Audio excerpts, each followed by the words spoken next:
지난해에 교단 저희 미국에 있는 우리 교신교단 몇 목회자들이 제 생각에는 꽤 좋은 결정 하나를 냈었습니다. 현재 미국 교회에 또 뭐 전 세계적으로 가장 크게 영향력을 미치고 있는 목사님이 있다면 팀 켈러 목사님인 것 같습니다. 그래서 팀 켈러에 대해서 조금 연구를 하고 연구 결과를 좀 발표하면서 좀 쉐어를 해서 우리 교단 교회와 또 필요한 분들에게 도움을 주자 하는 것이 저희 의견이었습니다. 그래서 주제별로 나누어서 몇 사람이 발제를 하고 포럼을 엽시다라고 결정을 했습니다.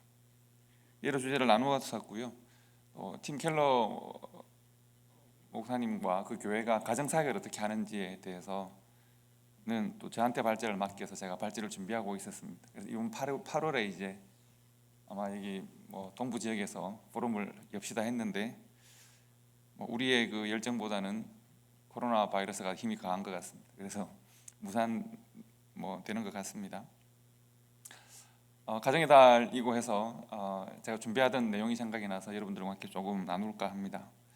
팀 켈러의 가정사역을 보면 사실 팀 켈러 목사님은 그분은 교회를 새롭게 빌딩하는 일과 또 이제 새로운 시대의 교회의 개념을 계속 실천하느라고 실은 가정사역에 특별하게 많은 관심을 두는 것 같지는 않습니다. 다만 팀 켈러 목사의 가정사역을 하면 그 아내인 캐시 켈러라고 하는 분이 사모의 사역이 실은 그 교회 가정사역이라고 볼 수 있습니다. 두 사람은 신학교에서 만나서 같이 신학 공부를 하면서 결혼을 했고 이분 또한 신학을 공부한 입장이라서 가정사역을 아주 잘 하는 것 같습니다. 그래서 이 캐시 켈러가 쓴 자기 가정에 대한 이야기 하나를 여러분들에게 소개하고 오늘 말씀을 시작할까 합니다. 팀 켈러에게는 유일하게 딱 한 권 그 가정사역에 관한 책이 있는데 그 책은 아마 캐시 켈러가 많이 도와준 것 같고 그 책 뒤에 보면 우리 집에서 의사결정을 할 때 원칙들이 있다라고 하면서 그 4가지 원칙을 소개하는 부분이 있습니다. 여러분들에게 한번 소개를 드리려고 하는데요. 신앙적으로나 신학적으로는 우리와 비슷하지만 문화적으로는 좀 다른 가정이지 않습니까? 그래서 어떤 원칙을 가지고 이 가정이 결정을 하는가 하는 것을 들으시면 도움이 될 것 같습니다. 첫 번째, 이 가정은 첫째, 남편의 권위는 자신의 만족을 위해서가 아니라 아내의 유익을 도모하는 데 사용한다. 이거 첫 번째 원칙입니다. 남편의 권위는 자신의 유익이나 만족이 아니라 아내의 유익을 도모하는 데 사용한다. 즉 머리됨이라고 하는 것은 남편 혼자 모든 결정을 내린다는 의미가 아니며 다른 식구들의 의사와 관계없이 자기 뜻대로 결정한다는 것이 아니다. 심지어 예수님께서도 자신에게 좋을 대로만 하지는 않으셨다. 오늘 말씀해 보시면 그리스도께서도 자기를 기쁘게 하지 않으셨다는 말씀을 근거로 삼았습니다. 섬기는 리더는 배우자에게 기쁨을 주고 상대방을 세우기 위해서 스스로의 욕구와 필요를 희생할 줄 알아야 한다. 첫째, 그래서 남편의 리더로서의 권위는 아내의 유익을 도모하는 데 사용한다. 이것이 첫 번째 자기들 가정의 의사결정의 원칙이라는 거죠. 두 번째 원칙, 아내는 남편이 시키는 대로 따르는 사람이 아니다. 하나님이 주신 자원을 활용해서 권한을 행사하는 존재다. 설명을 어떻게 하고 있냐면 아내는 남편의 가장 믿어온 친구이자 카운셀러가 되어야 한다. 차이를 넘어 상대방을 포용해야 하며 온전한 인간으로 완성되어가는 과정에서 많은 양보와 중재를 이끌어가야 한다. 남편과 아내가 서로의 부족한 부분을 메우기 위해서는 상대방의 말에 귀를 기울이고 매사에 의견을 교환해야 한다. 부부가 잘 다듬어지고 풍요롭게 되며 서로를 존중하고 발전할 수 있도록 사랑으로 단장하고 언쟁할 수 있어야 한다. 두 사람이 합의점을 찾아야 할 때 아내는 자신이 가지고 있는 모든 은사와 자원을 그 논의에 쏟아부어야 하며 지혜로운 관리자인 남편은 최선을 다해서 아내의 도움을 수용해야 한다. 거부하거나 싸우라는 이야기가 아니라 아내가 가지고 있는 지혜와 지식과 자원을 가정의 의사결정에 활용해야 한다는 이야기입니다. 세 번째, 물론 여성의 입장이라는 것을 감안하고 들으셔야 합니다. 세 번째, 아내는 남편에게 무조건 순종하는 존재가 아니다. 상대가 그 누구라고 해도 무조건 순종해야 하는 사람은 없다. 사람보다 하나님께 순종하는 것이 마땅하다. 만약 남편이 마약을 팔거나 가족을 학대하는 경우처럼 하나님이 금하시는 일을 한다면 절대로 순종하거나 도움을 주어서는 안 된다. 예를 들어 남편이 아내에게 주먹을 휘두른다면 마음으로 사랑하고 용서하되 경찰에 전화를 거는 것이 배우자로서 할 수 있는 가장 강력한 도움이 된다. 상대방이 스스럼없이 잘못을 저지르게 내버려 두는 것은 절대로 친절이나 사랑이 될 수 없다. 네 번째, 남편은 아내와 가족을 돌보는 목적으로서만 머리로서의 역할을 감당한다. 남편은 가족을 돌보는 목적으로 머리로서의 역할을 한다는 겁니다. 성자가 성부께 순종했듯이 우리도 머리 대신 그리스도께 순종해야 된다는 것은 명백한 사실이다. 하지만 동등한 권위를 가진 인간들이 서로를 섬기는 상황에서 이 권위를 어떻게 행사할 것인가?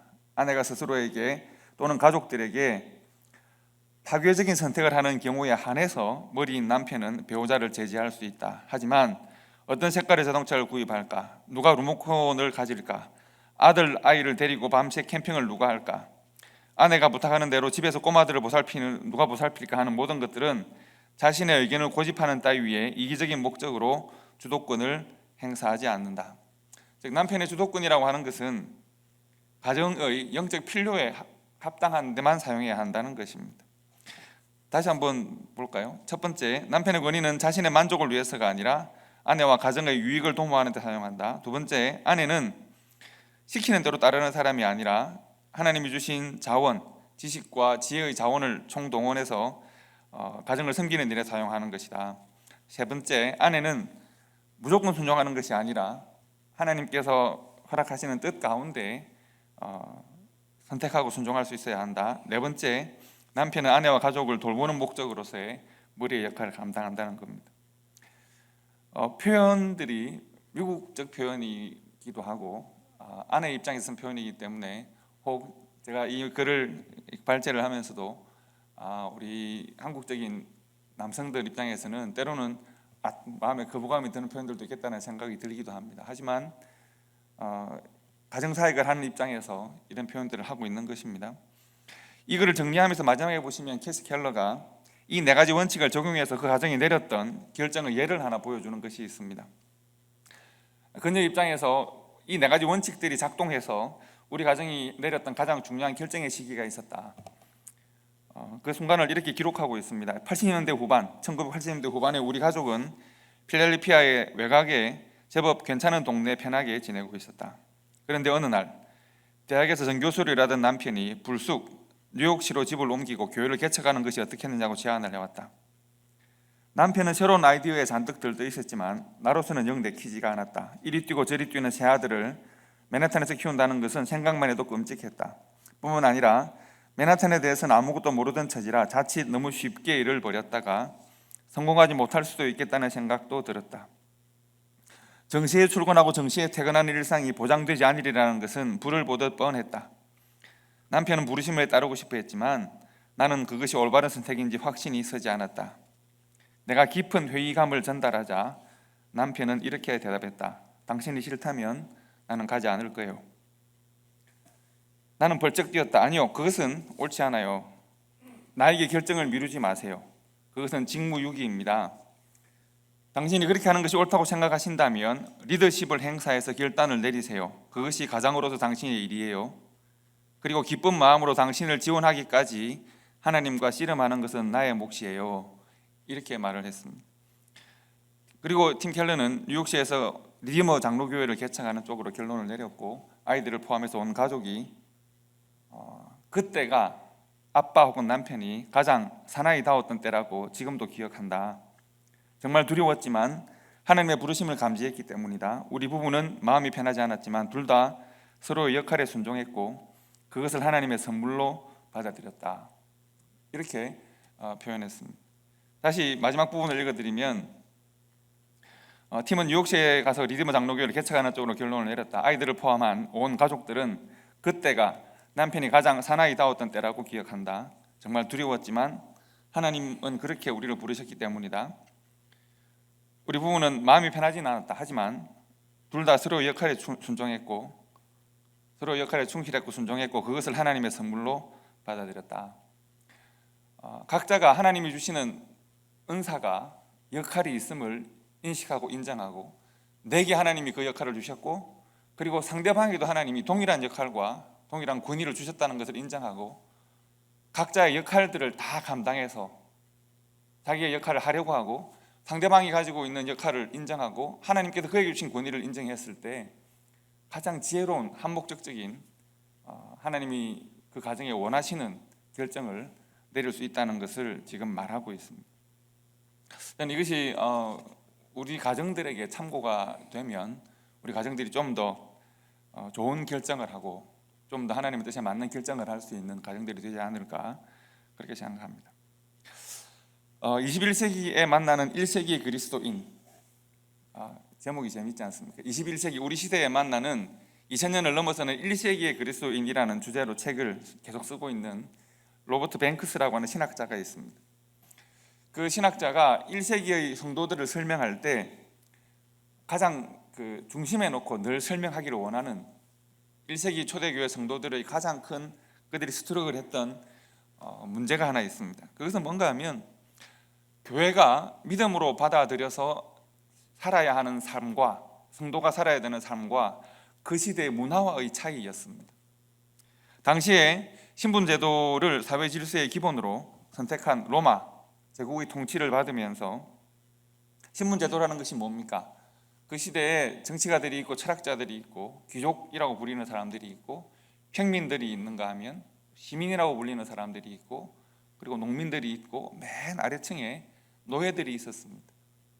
노예들이 노동하지 않으면 그 사회가 지탱되지 않는 그런 사회적 구조를 가지고 있으면서도 노예는 가장 학대받고 천대받는 노동력만 제공하고 인권은 존중받지 못하는 그런 사회였습니다. 그런데 복음이 그들에게 전해졌습니다.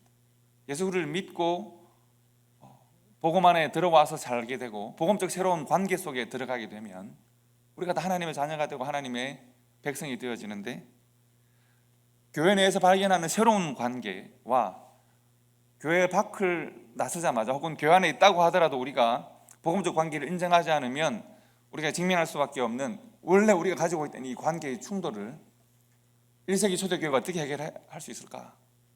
이것이 1세기 교회의 가장 큰 과제였다는 것입니다. 어떻게 각 사람이 하나님 앞에서 인정되고 존중되는 교회적 관계로 들어갈 수 있을까?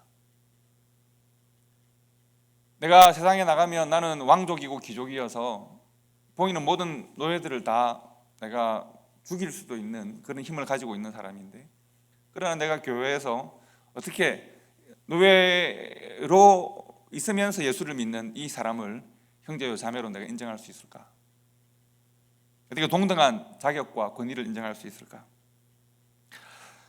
빌레몬서와 골로새서를 통해서 빌레몬과 오네시모의 관계를 조명하면서 사도 바울이 집중적으로 제시하고 있는 문제이고 대부분의 신약 성경에서도 이것이 계속 고민되고 있는 문제입니다. 예를 들면 바울은 선지서의 곳곳에서 오늘 설교의 제목으로 삼은 각각이라는 말을 굉장히 많이 사용합니다. 각각. 하나님이 각 사람에게 동일한 은혜를 동일한 가치와 동일한 이름, 성도이자 교회이자 하나님의 자녀이자 백성, 동일한 이름을 부여하셨습니다. 그리고 하나님은 서로 피차라는 말을 성경을 통하여 많이 사용합니다. 오늘 본문에서 보면 우리가 피차라고 하는 말은 one another 혹은 each other라고 하는 말을 사용하는 것인데 사도 바울이 곳곳에서 사용하거든요. 오늘 우리가 별 거부감 없이 각각이라는 말, 서로라는 말을 사용하지만 1세기 초대교회에서는 이 각각 혹은 서로라는 말은 마치 우리 한국의 국가보안법과 같이 큰 벽과 같은 것입니다. 예를 들면 노예인 내가 나의 생사의 특권을 가지고 있는 주인에게 우리가 각각 은혜를 받았고 우리가 서로를 섬겨야 합니다 라는 말을 할 수 있을까요? 그 말을 하는 순간 생명이 어떻게 될지도 모르는 상황입니다. 교회에서 중요한 결정을 할 때 우리가 각각 동일한 권위를 가지고 우리 결정을 합니다. 인정될 수 있을까요? 우리가 서로를 존중해야 합니다. 이게 될 수 있을까요? 이것을 받아들일 수 있는가 하는 것은 복음의 힘이 사회가 가지고 있는 그 시대의 문화와 그 시대가 공유하고 있는 인식을 넘어설 수 있는가의 문제이기도 했습니다. 우리가 알듯이 1970년대까지도 특히 남부지방으로 가면 소위 말하는 바이블 벨트라고 불리는 미국의 수많은 주들에서 흑인들과 백인들은 따로 예배를 드렸습니다. 우리가 지금 민주주의가 많이 앞서간다고 하는, 요즘은 많이 회의가 들기도 하지만 이 미국 사회에서 인권의 보편적인 가치의 균등성을 인정받기가 그 인정받은 지가 오래되지 않았습니다. 여전히 지금도 인정을 실은 못 받고 있는 것이기도 합니다. 우리가 각자의 입장을 존중한다고 할 때 우리가 동등해야 하고 동등한 가치로 인정을 받아야 되는데, 인간적 가치가 인정될 뿐만 아니라 동등하게 우리가 가지고 있는 권위에서도 동등함을 인정받아야 하는데 1세기 초대교회는 거의 쉽지가 않았습니다. 예를 들면 에베소서 5장과 6장 말씀을 보시면 사도 바울이 세 가지 예를 들어서 그 차별이 있음을 설명합니다. 첫째, 세 가지 차별이란 뭔가 하면 남녀 간의 차별이 있다는 겁니다. 사도 바울은 이 남녀 간의 차별에 대하여 하나님이 각각 동일한 권위와 가치를 부여하셨고 서로 존중해야 한다는 것을 남녀 간의 차이에 대해서 말씀하십니다. 두 번째는 아들과 부모의 관계에서도 마찬가지입니다. 아들 또한 하나님의 사람이요 부모 또한 하나님의 사람입니다. 하나님 안에서 서로가 각각 하나님이 허락하시는 은혜를 가진 존재들이고 서로 존중해야 합니다. 마지막으로 나아가서 그때 가장 극복하기 어려웠던 문제, 신분의 문제에 대해서 마찬가지입니다. 노예와 주인의 관계에서도 각각 하나님이 동일한 권위와 가치를 부여하셨고 그리고 그들은 서로가 존중해야 합니다. 그런데 한번 생각해 봅시다. 어떤 성도는 이제 에베소 교회에, 에베소라는 큰 도시에 교회가 있는 어떤 성도는 이 세 차별에 대해서 셋 다 우위에 있을 수 있습니다. 나는 귀족인데 남자이고 어른입니다. 셋 다 아주 차별적 우위를 가지고 있는 사람이 있을 수 있고, 나는 여자인데 어린데 노예일 수도 있습니다. 어떻게 될까요? 가격으로 매겨서 팔리는 존재입니다. 나는 안전으로도 성적으로도 나는 생명으로도 보장받을 수 없는 내일을 가지고 있습니다. 그런데 그들이 함께 모여서 예배합니다. 남자이면서 귀족이면서 어른인 내가, 여자이면서 노예이면서 나이 어린 이 아이가 하나님의 딸임을 인정하고 내가 예배할 수 있는가? 우리가 각각 서로를 존중하고 서로에게 하나님의 은혜가 있고 서로에게 하나님의 자녀 되었음을 고백하고 서로를 섬기는, 서로를 세우는 그런 신앙의 자리로 나갈 수 있는가? 이것이 1세기 초대교회의 문제였다는 겁니다. 그리고 여러분, 이것은 1세기만의 문제는 아닙니다. 오늘날 예를 들면 여성의 인권이 많이 향상되어졌다고 하지만, 그러나 여성의 인권이 향상되어졌는지는 남성이 재단할 문제가 아니라 여성의 입장에서 봐야 합니다. 우리 인권이라고 하는 것은 약자 입장에서 봐야 되는 것입니다. 강자의 입장에서 혹은 이전에 우위를 누리고 있던 입장에서 내가 이전에는 이만큼 많은 것을 누렸는데 이제 이렇게 많이 양보했으니까 됐지, 뭐 이런 것은 실은 좋은 태도가 아닙니다. 여전히 차별과 특권을 인정하는 태도입니다.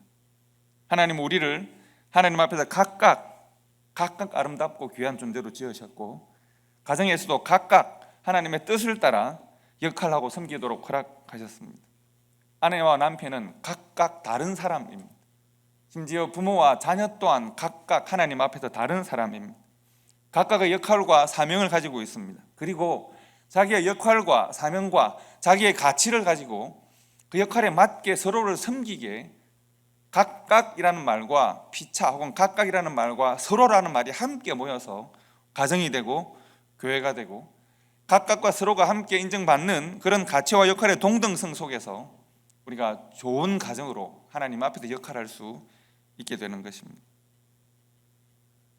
지금 제가 이렇게 원론적인 말씀을 드릴 때 이런 말씀을 부정하는 성도들은 아마 없을 겁니다. 대부분 다 나는 잘하고 있다고 생각하실 수도 있습니다. 그러나 조금 구체적으로 들어가 보면 좀 어려운 문제입니다. 제가 아까 극단적으로 나는 남자인데 어른인데 귀족이고 여성인데 아이인데 또 노예고 이런 아주 극단적 대비를 보면 우리는 이건 정말 잘못됐다고 우리가 극단적으로 대비되니까 할 수 있습니다만, 만약 이거 섞여 있다고 생각해 봅시다. 예를 들면 나는 남자입니다. 나는 성인입니다. 그런데 나는 신분적으로 노예입니다. 그 시대의 문화가 남성 중심의 문화이고 어른 중심의 문화이기 때문에 나는 내 아내에 대해서 집에 돌아가면 혹은 내 자녀에 대해서 우월적 위치를 점하고 함부로 대하다가 나는 집 밖으로만 나가면 나는 노예이기 때문에 또 천대를 받습니다. 나는 여성인데 성인이고 귀족이라고 합시다. 나는 여성으로서 대우를 받지 못하고 성인이 되었기 때문에 자녀에 대해서는 조금 뭔가를 가지고 있고, 그리고 나는 귀족이기 때문에, 또 귀족으로서의 아내이기 때문에 나는 노예들에 대해서는 함부로 대합니다. 이런 복잡한 사회의식과 구조를 가지고 우리가 교회로 모인단 말이죠. 가정에서 남편에게 무시를 당하고 학대를 당하는데 신부는 귀족이어서 또 다른 사람을 학대할 수 있는, 나는 피해자이면서도 가해자가 될 수 있는 그런 복잡한 구조 속에서 내가 살아가다가, 그리고 그러한 복잡한 상황 속에 살고 있는 수많은 사람들이 함께 교회로 모여서 하나님을 예배합니다. 그들이 함께 예배할 수 있을까? 그들이 함께 예배할 때 과연 어떤 다이나믹스가 발생할까? 과연 그들이 어떻게 좋은 가정을 이루고 좋은 교회를 이루고 좋은 이웃이 될 수 있을까? 이것이 1세기 초대교회의 문제였던 것이죠. 여러분, 우리들의 문제이기도 합니다. 우리들이 이 문제로부터 자유로울 수가 없습니다. 그리고 답은 어떻게 찾을 수 있느냐 하면 오늘 읽었던 두 말씀에서 답을 찾을 수 있습니다. 첫 번째 답이 로마서 15장 2절과 3절 말씀에 있습니다. 우리 각 사람이 이웃을, 다른 말로 하면 다른 사람을, 내가 만나야 하는 내 관계 속에 있는 다른 사람을 기쁘게 하되 선을 이루고 덕을 세우도록 할지니라. 그리스도께서도 자신을 기쁘게, 자신을 만족하게 하지 않으셨다고 했습니다. 성도 여러분, 우리가 하나님의 자녀로 백성으로 지원받은 목적, 단 한 가지의 목적에 집중해야 합니다. 사람은 왜 지음을 받았을까요? 요리문답에, 서유리문답에 뭐라고 말하던가요? 사람의 제일 되는 목적은 하나님의 기쁨과 영광에 있습니다. 하나님을 기뻐하고 하나님을 즐거워하는, 내가 하나님과의 관계 자체를 내가 가장 즐거워하고 기뻐하고 나아가서 하나님을 기쁘시게 하고 하나님께 영광을 돌리는 것이 우리가 지음받은 목적입니다. 오늘 로마서 15장 2절 3절의 말씀도 심지어 예수 그리스도께서도 자신의 영광과 만족을 위해서가 아니라 하나님께 허락하신 관계의 만족을 위하여 자신을 드리셨다는 것입니다. 우리 각 사람이 이웃을 기쁘게, 하나님이 나에게 주신 관계를 기쁘게, 나 아닌 다른 사람을 기쁘게, 하나님을 기쁘게 하는 일에 집중해야 한다는 것입니다.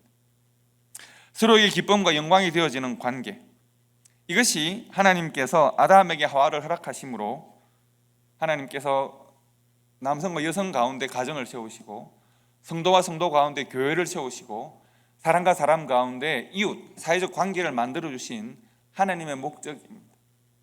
아담이 하와를 보고 참으로 기뻐하고 하나님의 영광을 돌리고 하와가 하나님의 기쁨이 되고 아담의 기쁨이 되었던 것처럼, 서로에게 사랑을 고백하였던 것처럼 하나님께서 사람에게 사람을 주신 가장 중요한 목적은 하나님께 기쁨이 되고 서로에게 기쁨이 되는 그러한 관계입니다. 내가 이 세상에서 어떤 상황과 관계 속에 태어났고 내가 살고 있든지, 이제 내가 복음 안에 들어가게 되면 복음은 나의 존재의 가치를 바꾸고 내가 맺는 관계의 가치를 바꿉니다. 나는 하나님의 자녀가 되고 구원받은 백성이 되었습니다. 그러므로 나는 이제 내가 만든 모든 관계, 내가 존재하는 모든 관계를 복음적으로 바꾸어냅니다. 나는 하나님의 기쁨과 허락하신 이 관계의 기쁨을 위하여서 헌신한다는 결단들이 우리들에게 필요합니다. 그래서 내 삶은 내 가정과 내 교회와 내가 속한 이웃, 사회 혹은 역사의 기쁨을 위하여 내가 창조되어졌고, 내가 그 관계를 기쁨으로 이루어 나아갈 때 하나님은 나를 기뻐하신다라고 하는 것이 복음적 관계의 기초입니다. 그러면 과연 우리가 어떻게 하나님과 이웃의 기쁨이 되는 삶을 살 수 있을까? 무조건 그냥 상대방을 기쁘게 하고 만족시키면 되는 것인가? 복음에는 늘 기준이 있습니다. 로마서 15장 2절 3절에는 다른 사람을 기쁘게 하되 기쁨의 기준이 무엇인지를 설명합니다. 내가 다른 사람의 기쁨을 위하여 일하되 선을 이루고 덕을 세우도록 이라고 했습니다. 내가 다른 사람을 기쁘게 하는 그 기쁨의 내용이 다른 사람의 욕망이나 욕구나 교만이나 우월감을 위한 것은 아니다라고 하는 것입니다. NIV 성경을 여러분 보시면 잘 번역이 되어 있습니다.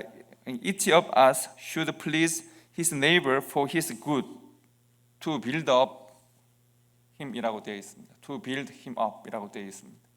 다른 사람의 선을 위하고 그를 세우기 위한 목적, 그를 성장시키기 위한 목적입니다.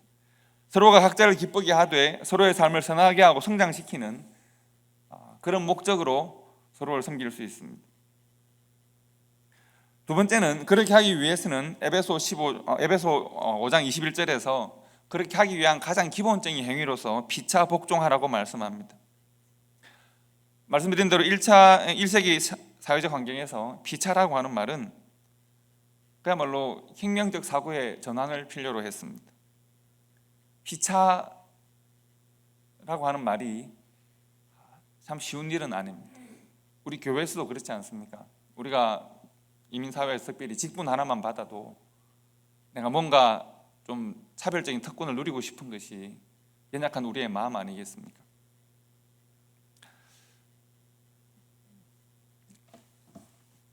제가 아직도 기억이 나는 재미있는 사건이 하나 있는데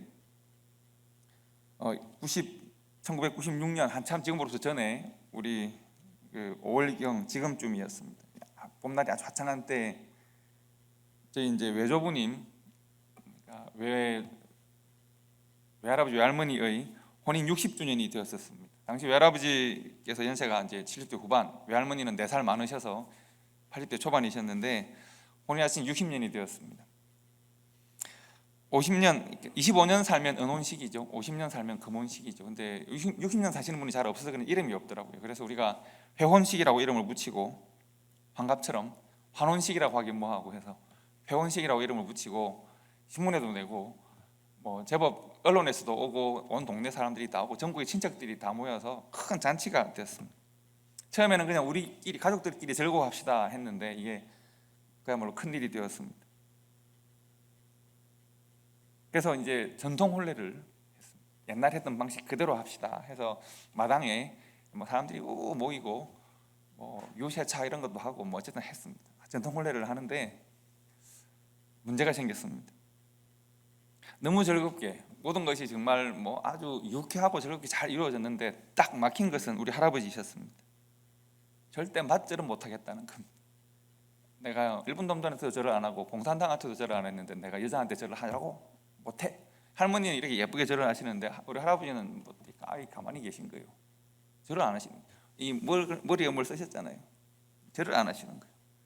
우리가 부탁하고 쪼르고 연습할 때부터 제발 좀 한번 허리만 좀 숙이시라고 절대 안 하셨습니다. 그래서 그냥 할머니가 이렇게 엎드려서 예쁘게 절을 할 때 할아버지는 이렇게 하셨어요. 이렇게 하는. 자기는 절대 허리를 굽혀서 여자한테 절하는 법은 없다. 이런. 제 할아버지는 굉장히 유명한 장로님이십니다. 신앙으로서는 뭐 할아버지 그제도에 집이 있었는데 할아버지가 얼마나 많은 목회자를 키우셨는지 모릅니다. 뭐 목회자들에게 정말 존경받는 좋은 장로님이셨습니다. 그런데 절대 여자한테 허리를 숙여 절하는 법은 없다. 뭐 이런 원칙을 굽히지 않으셨습니다. 그래서 이렇게 하시는 것으로 끝났습니다. 그리고 마지막에 결혼식을 마치고 그야말로 수백 명이 똑같이 한 게 있습니다. 이게 뽀뽀해 이런 거 하지 않습니까? 할아버지한테 뽀뽀했는데 수백 명이 합창을 했는데 절대 안 하셨습니다. 그런 건 죽어도 못 하신다고 안 하셨습니다. 여러분, 제 할아버지에게 있어서 제가 말씀드린 대로 얼마나 신앙이, 제 할아버지는 거제도에서 거제도 삼거리라는 거제도 중심에 저희 옥시 집안이 가지고 있던 술 도가를 하시던 일제시대 때부터 하나밖에 없는 거제도에 술 도가를 하시는 집이었습니다. 얼마나 잘 살았겠습니까? 근데 예수를 딱 믿고 모든 것을 다 포기하시고 30대 초반에 장로가 되셔서 40년, 50년을 장로로 사시다가 돌아가신 분입니다. 그 믿음의 결단과 헌신이 대단하신 분이었습니다. 그런데 믿음이 뛰어나고 신앙이 뛰어나도 여자한테는 허리를 굽혀 절하는 게 아니다 라고 하는 것과 충돌하는 그 생각을 포기하지는 않으셨습니다. 그렇다고 해서 뭐 할아버지가 뭐 대단히 신앙이 나쁘시거나 그러신 건 아니잖아요. 얼마나 우리가 가지고 있는 우리 속에 우리 마음을 채우고 있는 우리가 가지고 있는 어떤 사회적 관념, 전통에 대한 우리의 생각들, 이것이 얼마나 강고하고 무섭고 큰 것입니까? 여러분, 우리가 서로에게 헌신하고 각각 하나님께서 내게 주신 가치와 은사를 가지고 서로를 섬기는 그러한 관계 속에 들어가는 것. 그래서 부부가 가정에서 그리고 교회에서 그리고 우리가 가지고 있는 이 은사와 은혜와 하나님이 받은 그 사랑을 가지고 이 사회가 우리에게 그렇게 대하지 않아도 우리가 그들을 하나님께서 섬겨야 할 대상으로 알아서 섬기는 이러한 과정 가운데 하나님의 기쁨을 우리가 발견하고 우리가 피차 복종할 수 있는 그런 관계 속에 들어가는 것은 우리가 넘어야 될 참 우리 안에 벽이 많다는 것을 지금 말씀드리는 것입니다. 하나님의 창조의 목적에 맞게 서로에게 기쁨이 되는 관계가 되기 위해서는 서로에 대한 자발적 헌신과 자원하는 복종이 필요합니다. 그런데 생각해 보면 우리가 서로에게 자발적 헌신을 하는 일에 가로막는 요소들은 참 많이 있습니다. 우리의 마음과 생각 안에, 우리의 관계 속에 우리가 넘어서야 하고 이겨내야 하는 믿음으로 우리가 가는 길을 가로막는 요소들이 정말 많습니다. 비로소 우리가 이것들을 넘어설 수 있어야 우리 가정의 관계, 교회적 관계, 이웃들의 관계를 허락하신 하나님께 우리에게 허락하시는 하나님의 기쁨과 서로의 기쁨이 되는 목적을 이루어 나갈 수 있는 것입니다. 이것이 쉽지 않다는 것을 오늘 편지를 기록하는 사도 바울도 잘 알고 있기 때문에 그래서 고면하는 것입니다. 그리스도를 경외함으로 피차 복종하라. 피차 복종하라는 것이 기본적으로 하나님께서 명령으로 주신 말씀인데 우리를 섬기는 일이 쉽지 않다는 것을 알기 때문에 우리의 피차 복종의 내면의 동기가 무엇인지를 먼저 말하는 것입니다. 우리의 피차 복종의 내면의 동기는 바로 예수 그리스도에게 있습니다. 제가 말씀드린 대로 에베소서 5장과 6장에서 세 가지 차별이 있다고 했습니다. 넘어서야 되는 벽입니다. 남편과 아내, 즉 남자와 여자의 차별, 부모와 자녀, 세대 간의 차별, 그리고 신분의 차별, 종과 주인의 차별들이 있었습니다. 그런데 이 에베소 5장과 6장의 세 가지 차별을 넘어서는 데 있어서 다 동일하게 적용되어지는 것은 우리가 예수 그리스도께 받은 은혜입니다. 5장 22절 말씀을 보시면 아내들이여 자기 남편에게 복종하기를 주께 하듯 하라고 먼저 권면합니다. 즉 우리가 아내가 남편에게 복종하는, 남편에게 순종하는 것을, 그 원리를 예수 그리스도께 우리가 복종하는 것처럼 하라는 것입니다. 그리고 반대로 남편들에 대해서 같은 권면입니다. 남편들은 아내 사랑하기를 그리스도께서 교회를 사랑하시고 위하여 자신을 주심같이 하라. 그리스도께서 교회를 위하여 자기 목숨을 십자가 위에 드린 것처럼 남편은 과연 그렇게 할 수 있는가에 관한 이야기입니다. 남편과 아내가 서로에 대하여 순종하고 헌신하고 자신을 드리는 그 과정에서 그 모범이 되는 것은 예수 그리스도입니다. 자녀와 부모의 관계에서도 동일하게 주님께 하듯이라고 하는 것은 적용됩니다. 에베소서 6장 1절 말씀에서는 자녀들아 너의 부모를 주 안에서 순종하라, 이것이 옳으니라고 했습니다. 예수 그리스도 안에서라고 하는 것으로 복음적 순종의 개념을 정리하고 있습니다. 그리고 6장 4절에서는 또 아비들아 너희 자녀를 노엽게 하지 말고 오직 주의 교양과 훈계로 양육하라고 했습니다. 부모가 자녀를 교양하고 훈계하는 그 핵심적인 근거는 바로 주의 교양입니다. 주님께서 하신 것처럼. 그래서 자녀는 주님께 헌신하듯이 부모에게 헌신할 수 있어야 하고 순종할 수 있어야 하고, 부모는 주님께서 우리를 돌보신 것처럼 우리가 자녀를 돌봐야 한다는 것입니다. 그리고 종과 주인의 관계에서도 동일하게 적용됩니다. 6장 5절에 보시면 종들아 성실한 마음으로 육체의 상전에게 순종하기를 그리스도께 하듯 하여라고 했습니다. 그리고 상전들에게도 6장 9절의 말씀을 보시면 상전들아 너희도 저희에게 이와 같이 하고 공갈을 거치라. 이는 저희와 너희의 상전이 하늘에 계시고 그에게는 외모로 사람을 취하는 일이 없는 줄 너희가 알미니라고 했습니다. 종들을 함부로 대하지 말라. 왜냐하면 그들과 너희가 동일하게 하늘의 하나님을 섬기는 존재다라고 하는 것입니다. 여러분, 이 모든 차이를 극복하는 데 있어서 우리가 각각 받은 은사로 서로를 섬기는 일에 하나님의 기쁨을 만들어내는, 서로의 기쁨을 만들어내는 일에 성공하기 위해서 누가 주신 내면의 동기로 자신의 삶을 동기화하라는 이야기입니다. 바로 예수 그리스도입니다. 예수님께서 나에게 주신 사랑으로 부부가 서로를 섬기고, 주님께서 우리가 허락하신 사랑으로, 하나님 우리가 허락하신 사랑으로 가정이 서로를 섬기고, 주님께서 우리가 허락하신 사랑으로 교회가 서로를 섬기고, 그리고 그 사랑이 풍성하여서 이웃을 섬기고 이 사회와 역사를 섬기는 일들을 교회가 감당해야 한다. 예수 그리스도의 사랑이 동력화되어진 그러한 성도와 교회의 삶이 되어야 한다고 오늘 에베소서에서 우리에게 말씀하고 있는 것입니다. 우리가 서로를 섬기고 기쁘게 해야 하는 이유는 예수님과의 관계에서 있습니다. 예수님께서 우리에게 하셨듯이 라고 하는 것을 우리가 내면에 묻어두고 우리가 우리의 생각과 우리의 삶을 결정할 수 있어야 하겠습니다. 온전한 가정은 성령 하나님이 함께 하시는 가정이고, 온전한 가정의 관계는 그 속에 예수 그리스도의 영이 함께 있을 때입니다. 우리 주님께서 함께 하시고 주님께서 주관하시고 예수님처럼 서로를 섬기는 복된 가정과 교회와 이웃과의 관계가 될 수 있기를 축복하고, 특별히 이 가정의 달에 우리가 원치 않아도 가족들과 더 함께 많은 시간들을 보내게 되는데, 우리가 이때에 하나님의 뜻을 생각하고 우리가 늘 함께 있는 시간에 우리가 어떻게 서로의 기쁨이 될 수 있을까, 서로의 감사가 될 수 있을까, 서로에게 축복이 될 수 있을까 고민하고, 우리 가정을 통해서 하나님께 더욱 감사하는 이 시간들이 되기를 바라고, 또 우리가 더욱 나은 교회로, 또 더욱 이 세상 가운데 하나님의 기쁨을 증가하는 교회로 우리 함께 성장해 나갈 수 있기를 주님의 이름으로 축복합니다. 기도하겠습니다.